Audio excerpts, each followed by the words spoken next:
consider to be a very exciting meeting that we're having today. I'm Stephanie Burton. I'm the director of the Advancing Early Careers Early Career Researchers and Scholars program, which USAF hosts. And today we are focusing on one of the projects within that program, which is specifically the Thuso Connect program, which is all about linking mentors and mentees.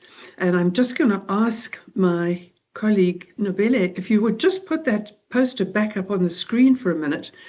I don't mind talking behind it, but it just gives everybody an opportunity to see that the Thuso Connect program is a program which allows people to connect online.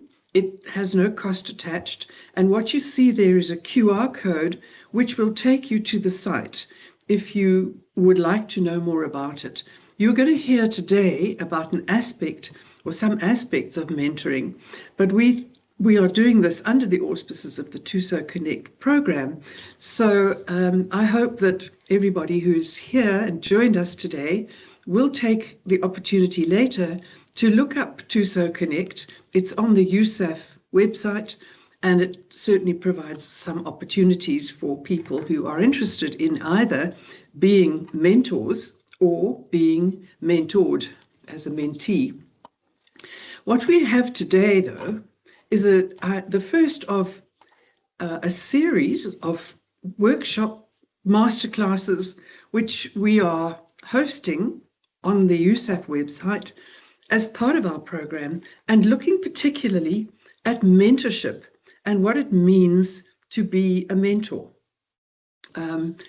It's part of our capacity building, of course, and we will have plenty of time to discuss what that means. But what we have today is a presentation by a colleague who is very experienced in talking about mentorship and being part of that. So please allow me to introduce to you Professor David Hornsby, who is at the moment the Vice Provost and Associate Vice President Academic at Carleton University in Canada. Professor Hornsby has many links with South Africa as well. He is the chair of the South Africa-Canada University Network, but he's also spent quite a lot of time at Wits University, and he has been a frequent visitor to South Africa, and he is interested in international relations anyway, but has been very proactive, I think, in promoting collaboration between universities and particularly between South Africa and Canada.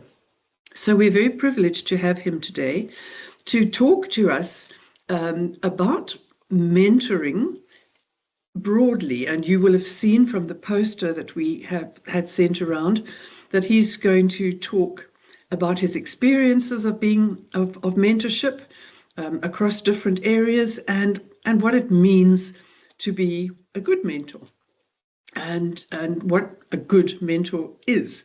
So David, we are delighted to have you. Thank you very much for giving our first mentor masterclass, first one in the series. And we will hand over to you to give your talk. And afterwards, colleagues, there will be time for questions. If you do have any questions, you are welcome to write them into the chat for the meeting. But we will have a time for question and answer once David has finished speaking. So thanks, Nabila. If you would take that poster down now, and we'll hand over to David. And David, thank you so much. We're looking forward to hearing you. Thank you. Wonderful. Thanks so much, Stephanie. Really appreciate that very generous and kind introduction. And good morning, everybody. It's 6:30 in the morning here in Ottawa, which is where I'm based. You can see the sun hasn't come up yet. I've got the window right next to me, but I imagine it'll come up as we go over the course of this masterclass, this little seminar. And I just really want to say a big thank you to Professor Burton for her leadership in bringing this type of event together. It's such an important activity that we have everybody being able to talk about these important issues within the academy and within research, because we know that mentorship is a really critical aspect of actually how we advance our disciplines. I'd also like to say a big thanks and a shout out to our friends at USAF. It's been such a privilege working with colleagues like Janet, but like Chief and Dr. Petiwe around the South Africa Canada Universities Network. It's a nascent organization. We are getting started, but we're very much modeled off of the type of dynamic that exists with the Swedes, with the Australians, with other countries. So I'm really excited that we get to collaborate on that score, and I really want to thank USAP for all the energy and advice and support that they've put into this. So colleagues, today I really want to focus our conversation. I'm not going to use PowerPoints, and I hope that's okay. I think every once in a while having a bit of a break from the PowerPoint can be helpful, but I hope that we can have a really interactive discussion today, and I've structured things in a way that I hope leaves enough time for a good opportunity for dialogue between us around the notion of mentorship. You know, I think one of the things that, you know, when I was talking with Stephanie and I was talking with colleagues at USAF around what I would talk about today, you know, we really wanted to understand what is a good mentor. And so I'm going to try and lay out perhaps a sort of a principled or a pillared framework that I think is necessary for good mentorship. But first, let me start by trying to define what mentorship is. And on that score, I want to say that mentorship is really just not a one-way transfer of knowledge, nor is it a hierarchical arrangement of expert and novice. At its best, mentorship is really reciprocal, a collaborative learning relationship grounded in trust, accountability, and shared responsibility. And on this score, learning is the fundamental process and purpose and product of mentoring. And this is something that Zachary, in his book in 2005 entitled Creating a Mentoring Culture, really sought to emphasize, this relationship between learning and mentorship. And here, mentorship is about co-creating a space where both the mentor and the mentee grow.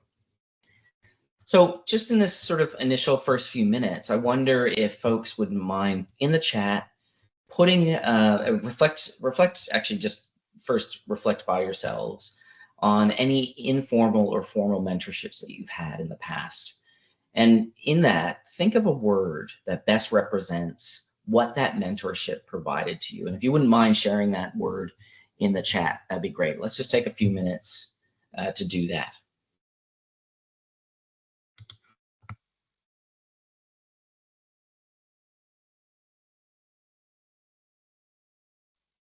Confidence, empowerment,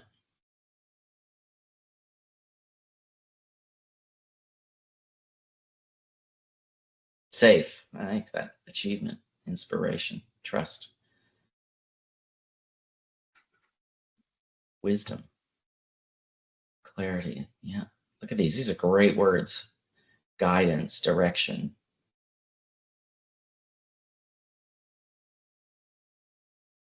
empowerment. I like that one a lot. Anchor, that's cool. Care, yeah, I agree, Laura. Knowledge sharing, yeah. Journey, I like that one too, Richard. Journey's a good one. Growth, yeah. 100% from D-Way, learning, yep.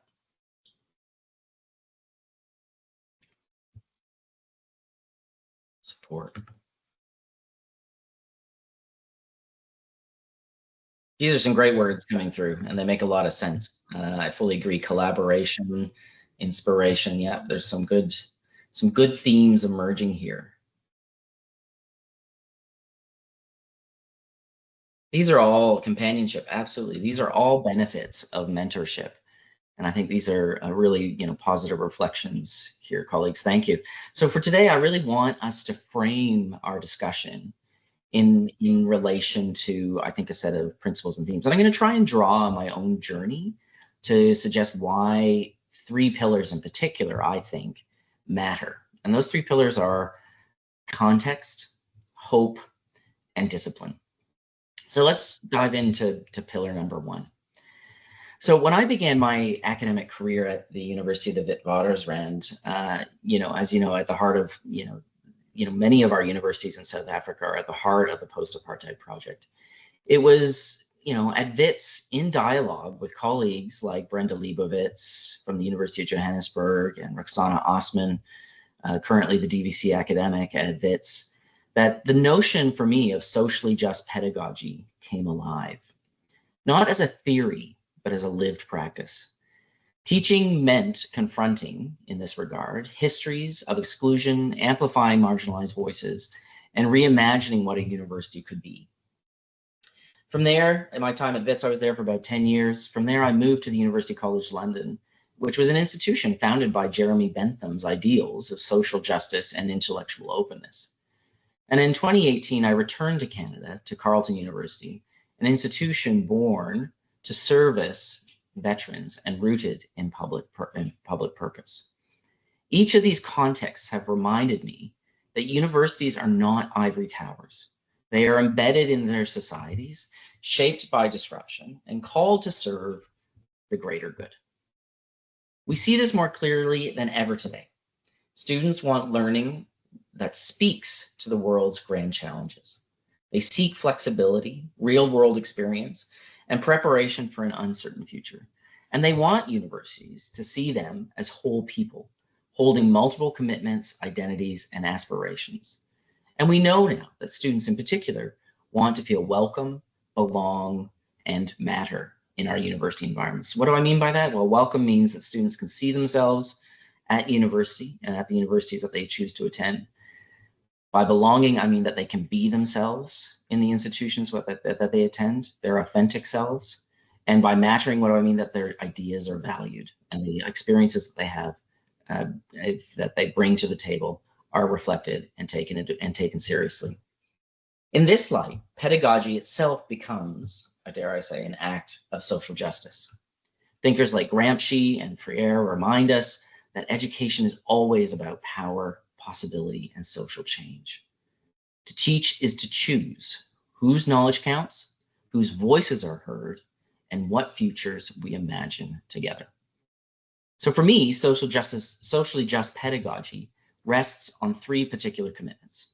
The first is participation, which means creating spaces where all voices are heard.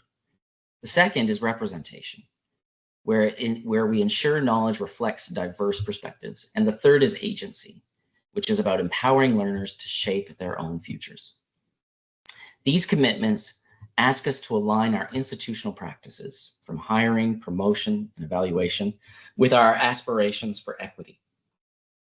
And they ask us to support colleagues as they experiment, innovate, and sometimes fail in the pursuit of transformation. So allow me now to move to pillar number 2, which is hope. So if context grounds us and the conditions under which we're operating and existing and working matter, hope propels us forward. My colleague and friend Jessica Riddell, in her book recently released in 2024 called Hope Circuits, provides a framework for enhancing mentoring by emphasizing systematic support structures that foster continuous engagement, professional identity formation, and institutional belonging. This is really a compelling vision for a future where learning is not merely the acquisition of knowledge, but a transformative journey of personal and societal growth. Central to this future is the transformative power of hope. By cultivating a culture of hope, institutions can unlock the potential for innovation, creativity, and resilience. And this is a radical departure from the prevailing discourse on higher education, which often focuses on challenges and constraints. Hope offers a really great counter-narrative that emphasizes possibility and agency. Hope in mentorship means believing that transformation is possible of ourselves, of our institutions, and of our societies. Hope is also work, but it's joyful work worth doing, and hopefully together. So what are the key components of mentoring, in my estimation? Well, I've been really inspired by Deborah Heiser's 2024 publication, The Mentorship Edge, which lays out effectively 5 principal components. The first is generativity, which really speaks to the care for others without expecting anything in return. The second speaks to an intrinsic motivation. The third is about establishing meaningful connections. The fourth is clearly about trust. And the fifth is about goal setting. So this, in effect, leads to a new model of mentorship, one called generative mentorship, which moves beyond the traditional hierarchical mentor-mentee relationship and shifts toward a reciprocal, growth-oriented model. This approach fosters mentorship as a dynamic, evolving process rather than a static, one-directional transfer of knowledge. The generativity in mentorship, which is ultimately defined as care and concern for future generations, and is characterized by integration of advancing oneself and being of service to others at the same time. And this ensures that mentorship relationships remain sustained, meaningful, and adaptable, addressing the ever-changing needs of faculty members at various career stages. By emphasizing long-term faculty resilience, institutions can create sustainable, meaningful mentorship experiences for faculty. By integrating systems of peer learning, guided reflection, and institutional knowledge sharing, universities can intentionally cultivate mentorship ecosystems and create a culture of collaborative support.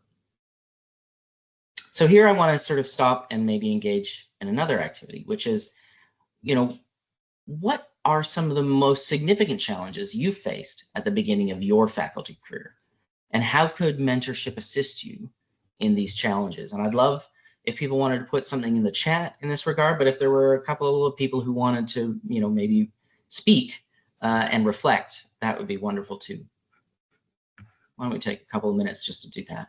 So the question really is, what are the most significant challenges you faced at the beginning of your faculty career?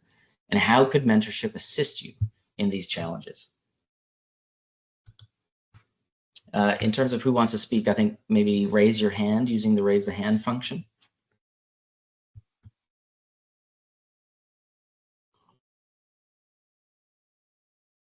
Are there any takers here? We got 118 of you here, including AI note takers, of course. Adele, why don't you go first?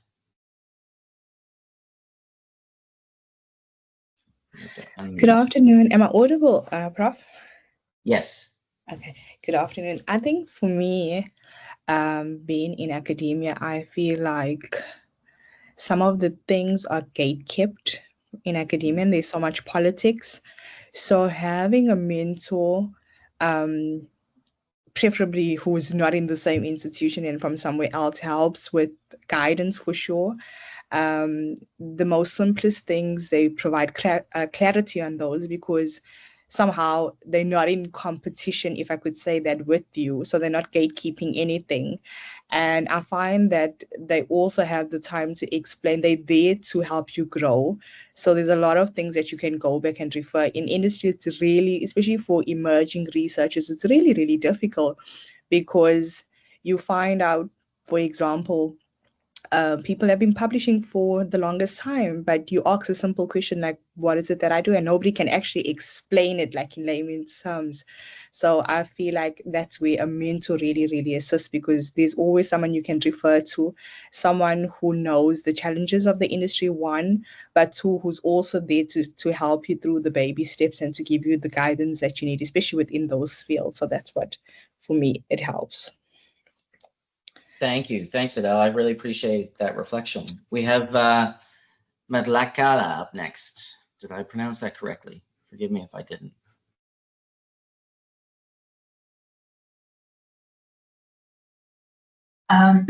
Thank you, Prof.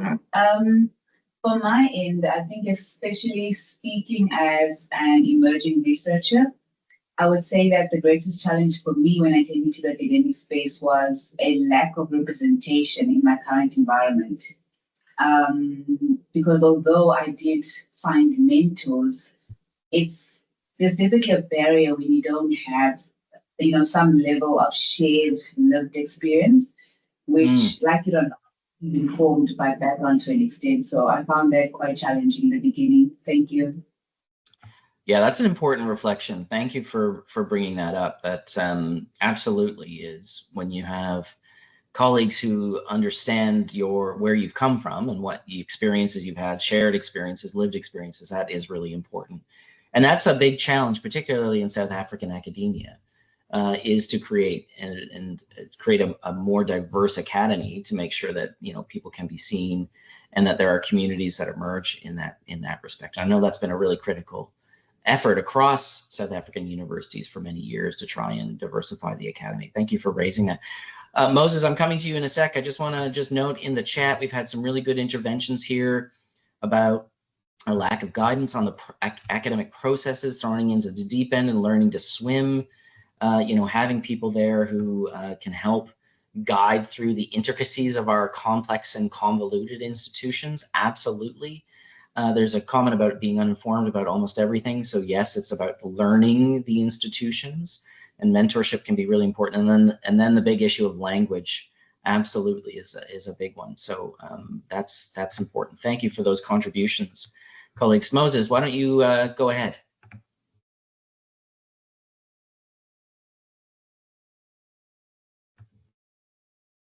Have we lost Moses? There you are, Moses. I need you to unmute.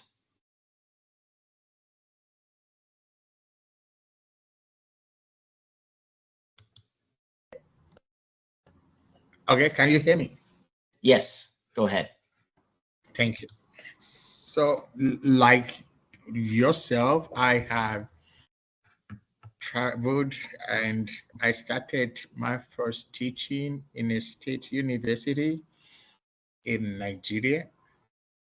And afterward, I taught in a national university at Swaziland before moving down to South Africa. My first experience in Swaziland was that I did teach and assess the way I did in Nigeria. And in my first semester, after marking my script and submitting my result, I was called to a disciplinary hearing. Why did you mark this way? Why did you give this score this way? Why was this not indicated in your marking? And I told them, for goodness sake, you hired me because I have a pedigree. And I've been doing this for a number of years, and this is how I've been doing it. No one told me that right here, this is how it should be done. And then the chair asked my head of department, I said, did you put him through on the process? He owned up that he did not do something like that. And I was let off the hook, but I realized quickly that what works in Django does not work in Jingo. You need to learn the new environment and learn the process.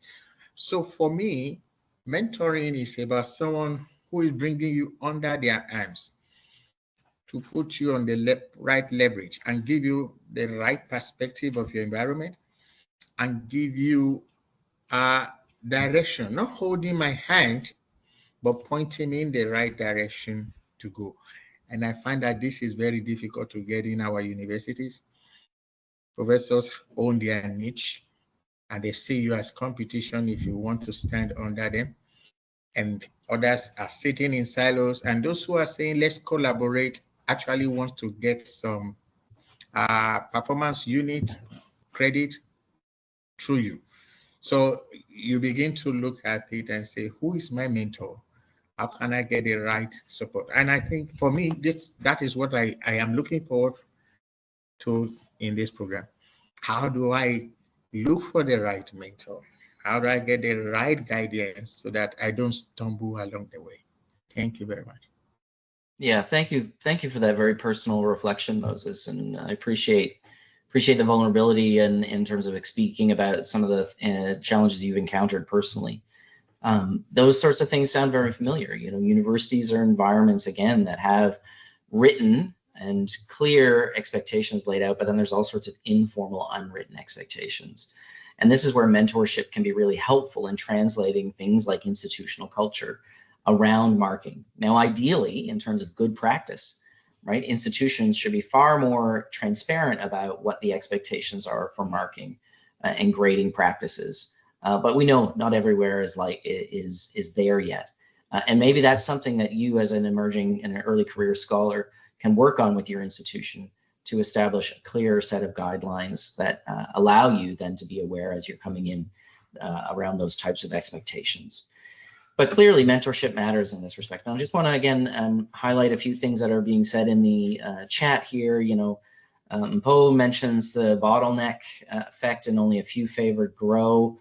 That's a real challenge here. We have to be very careful that we create an equal or a playing field that's based on equity. You know, I notice here that there's the need for practical hands-on supportive commitments, the idea of stepping back and a mentorship helping you look at the bigger picture and the implications of a project, all of that sort of thing. And then of course the invariable issue of age and ageism in academia and sort of how we create hierarchies associated with how long one has been at an institution. These are all sorts of things that are really practical issues facing early career scholars and things that mentorship can help navigate and even help you figure your way through. So thank you, friends, for raising those particular issues. I'd like to sort of carry on now, if I can, and really focus on the third and final pillar that I want to speak about, which really talks to the idea of academic discipline and scholarship. So, you know, I mentioned the context matters. We've talked about the importance of hope and how mentorship can help overcome particular challenges. The third pillar really speaks to the notion of discipline and scholarly work and why this matters in mentorship. So when I was at WITS and working really closely with my mentor, Roxana Osman, we both conducted a study together about the professional needs of early career faculty. Our analysis in this paper suggested that most academics interviewed began their first teaching position with no preparation at all for the teaching and for what teaching involves. Many struggled to balance the demands associated with teaching and research, in addition to familiarizing oneself with institutional teaching norms and cultures, things I think we were just hearing about just a moment ago. Almost all found support from within their discipline, although that support was incidental and spontaneous rather than planned. So here in this work, we thought and we came up with a thesis that scholarship of teaching and learning would become really crucial. What we refer to often as SOTL. So SOTL frames teaching itself as research, which is then rigorous, reflective, and communal. It invites early career academics to explore their classrooms as sites of inquiry, connecting them to disciplinary and interdisciplinary communities of practice. Taking a scholarly approach to teaching makes research in teaching and on teaching an attractive option for academics in higher education. Supporting early career colleagues in a way where research is in the service of teaching and as proposed by the SOTL framework may go some way to creating a community of practice that enhances the experience for early career faculty, while at the same time advancing the broader social mission of the university. So thinking about an interrelationship between the community of practice and SOTL and between early career faculty that are being inducted into the university and forming their identities as researchers and teachers is best understood as a bridge between the individual, the disciplinary, and the institutional context which they find themselves in. This interrelationship on many levels enables early career faculty to form and express themselves as academics who take a research-driven approach to their teaching and help smooth the tensions that emerge for them between research and teaching activities. So by linking SOTL to mentorship and to communities of practice, something powerful happens. First, early career academics find a bridge between teaching and research. Second, communities of practice flourish across disciplines. Third, early career faculty are developing new knowledge about their own professions, fields, and disciplines, but also about themselves as emerging academics in a complex higher education terrain. And fourth, universities themselves are transformed into spaces of cross-pollination where teaching is not secondary to research, but integral to scholarly identity. So in this regard, why don't we think just very briefly here about what an ideal mentorship would look like at your discipline and institution? What would make this experience worthwhile and meaningful? Why don't we add some pieces to the chat, and if there are a couple of individuals who would like to speak, it'd be wonderful to hear your reflections. So again, what would an ideal mentorship look like in your institution or in your discipline? And what would make this experience worthwhile and meaningful to you? I propose the idea of SOTL as a way to bridge and create mentorship environments, bridging teaching and research, but I'd love to hear other reflections.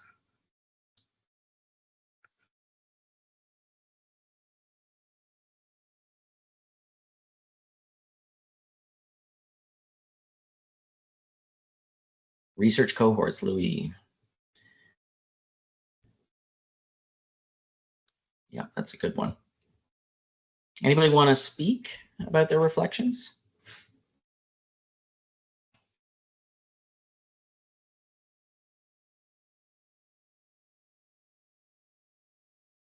Support, care, nurturing.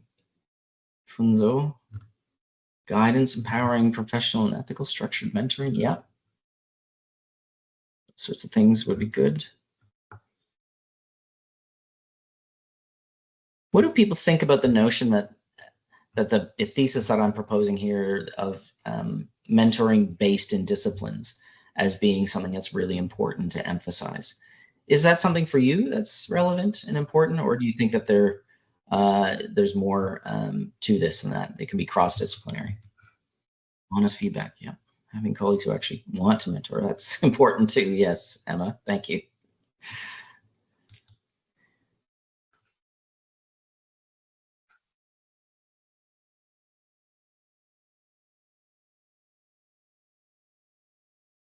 We have a lack of senior academics in many disciplines. Okay, yeah, so that's something there about the availability of mentorship, structured processes, clear roles and expectations. Pavitra, thank you.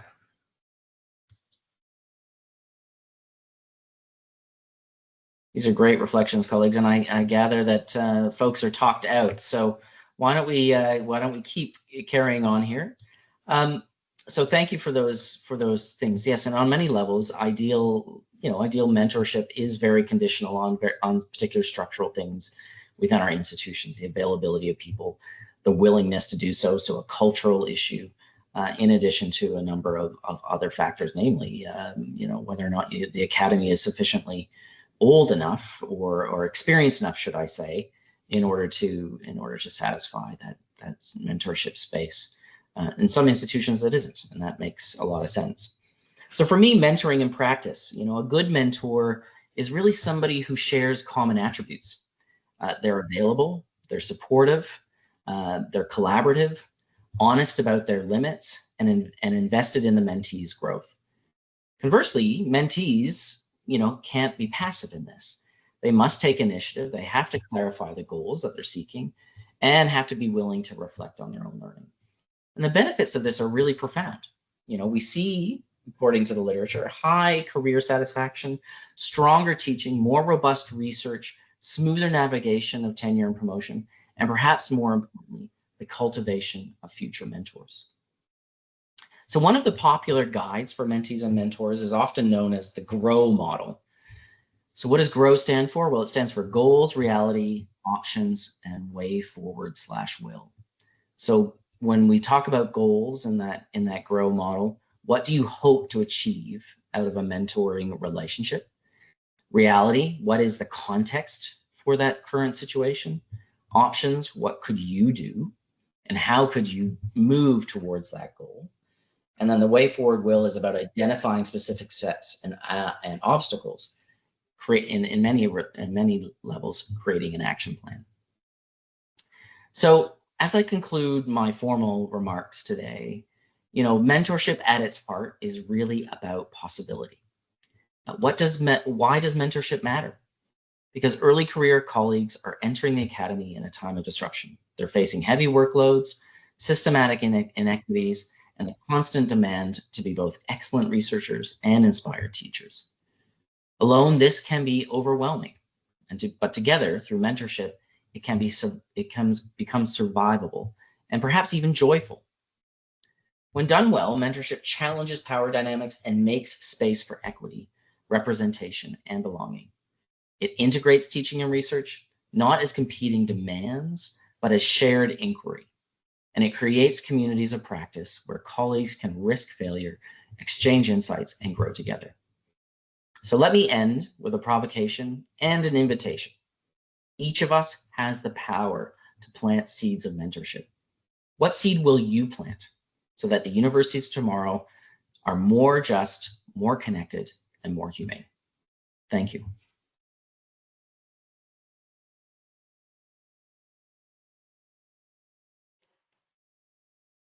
Thank you, David, for a very insightful moment of a presentation, a talk, some thoughts, deep thoughts.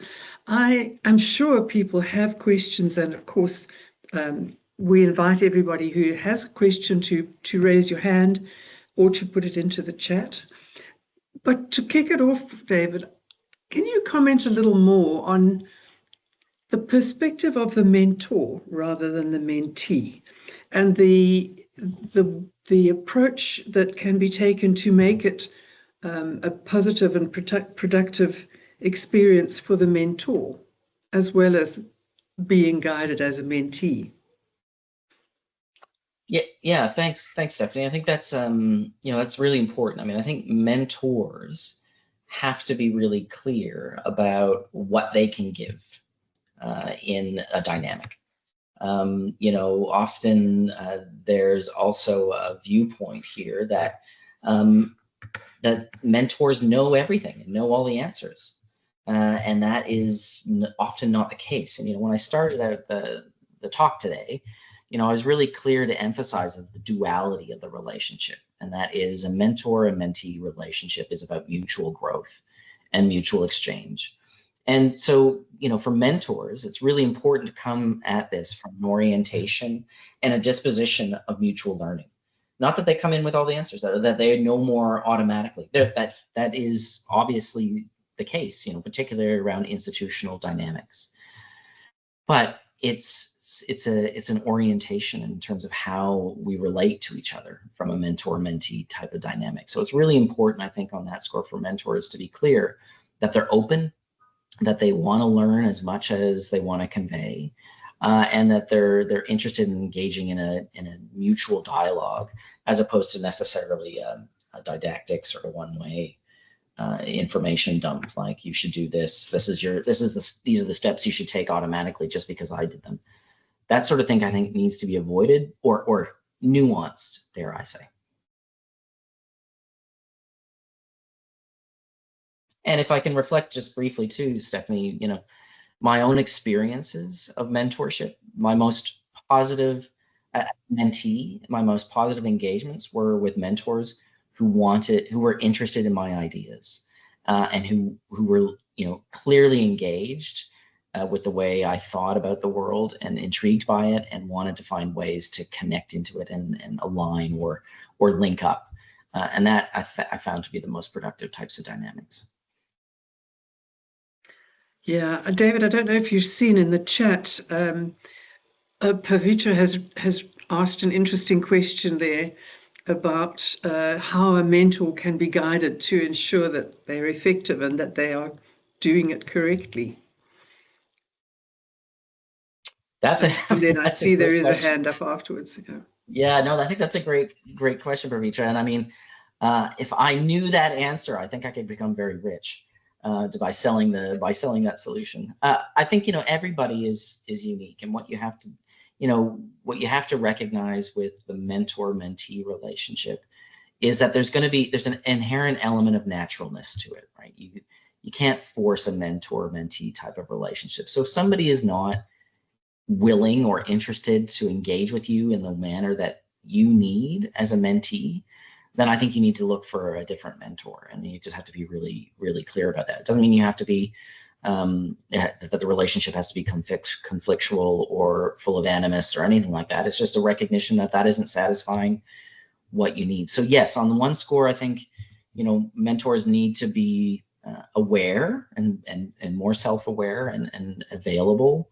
But on the other hand, you also have to be clear as the mentee about what you need, and not afraid to sort of say, look, this isn't working. I'm going to go in a different direction. Thanks so much for your time. I see there is a hand up to Bile. Thank you very much, and good afternoon to everyone. Thank you so much, David, for the insightful session. You shared about the GROW model. So I'm interested if there are any other models that maybe you may recommend, and perhaps how does one, decide which model to use and when, or do you just identify that, I work well with the GROW model and therefore I stick to the GROW model, or is it okay for one to be flexible and use other models? I know predominantly I use the GROW model, but I just wanted to check your views, whether is it okay for one to use others, or just using one is also okay. Thank you. Cheers to Billy. Yeah, I mean, absolutely. You can use different models, right? There isn't a sort of Bible of mentorship that one must follow one particular direction or a set of rules or principles. The GROW model I found particularly compelling because I thought it really aligned nicely with the broader philosophical framework I laid out around the different pillars, the context, the hope, the discipline, but also because I think it speaks as well to some of the other discussions taking place in the literature, particularly that Deborah Heiser book, The Mentorship Edge, that laid out the sort of 5 key components of mentoring. So I thought there was a set of synergy there that was quite elegant. But of course, in my own argument that context matters, the context of mentorship matters as well, not just the context of our universities. So yes, please feel free to utilize different models associated with the mentorship or mentee type of dynamic. And I think the challenge for all of us when we engage in these relationships is to be really transparent about what it is, what type of model we're using, and what type of expectations then come with that model. I think that's kind of helpful.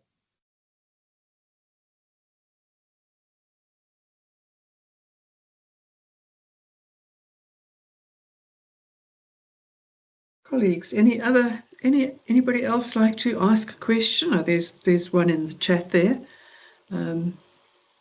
You mentor someone, once he obtains his PhD, he becomes less interested. Oh dear. Yeah. What do you think about that one, David? We as academics, we've been taught that we need to gain expertise and we need to be confident in that expertise. And absolutely, those sorts of positionalities ring true. We want people to focus in on issue areas, on problems, on challenges, on the peculiarities of our discipline. And sometimes that comes then with a self-confidence that folks think that they've then, to quote, arrived.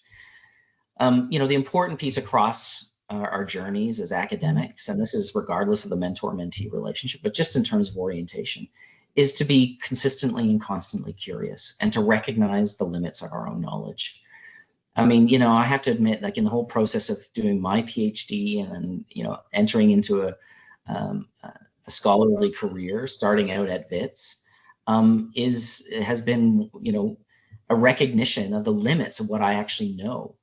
I did my PhD at Cambridge in the UK. It was such a privilege, but I have to say my real education in life and in the academy and my own scholarly work came from just being based in South Africa and at WITS and learning a completely different dynamic. Here I am, a Canadian guy who, grew up in the West, who was oriented towards, Canada and Europe, moved down to South Africa and, had a whole and complete education in terms of how actually the world really works and how different environments are impacted and influenced in the similar systems.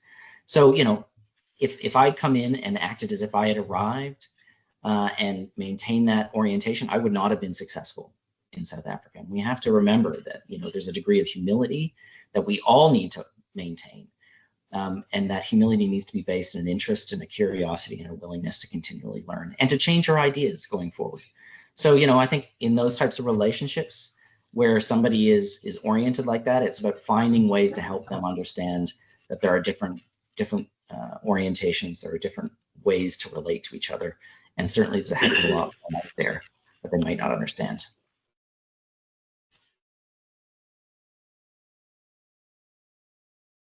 Prof, there's another message in the chat from Pavitra. Prof Berta? Oh, yes, sorry. Oh, well,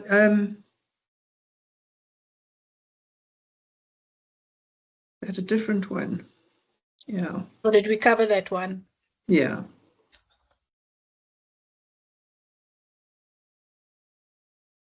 How do we be guided to ensure that there's an effective in this role in academia? We don't really learn to mentor people. This is usually a skill acquired. How do we know if we're doing it correctly? Yeah, Great we did question. cover that. We did cover that one. Yeah. Okay. Yeah. Yeah. Thanks, Pavitra.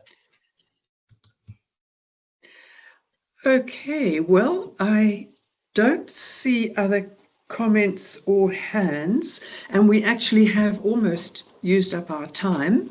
So last chance, anybody who wanted to ask a question or make a comment? We got Quasi here who spent time at Carleton. Great to hear. Come back. All right. Well, let me perhaps close off by saying, first of all, thank you very much indeed, David, for your insight and the very thought-provoking comments that you've made and the ideas that you've given us. I think we tend not to think deeply about a lot of the things that we just do every day or expected to do. And I have really enjoyed your thoughts and your insight into all of this. And I can see, from the number, we have a very large number of people online listening to this. So I think we all will have benefited, and yeah, we'll go away and think about it, which I think is exactly what we should be doing.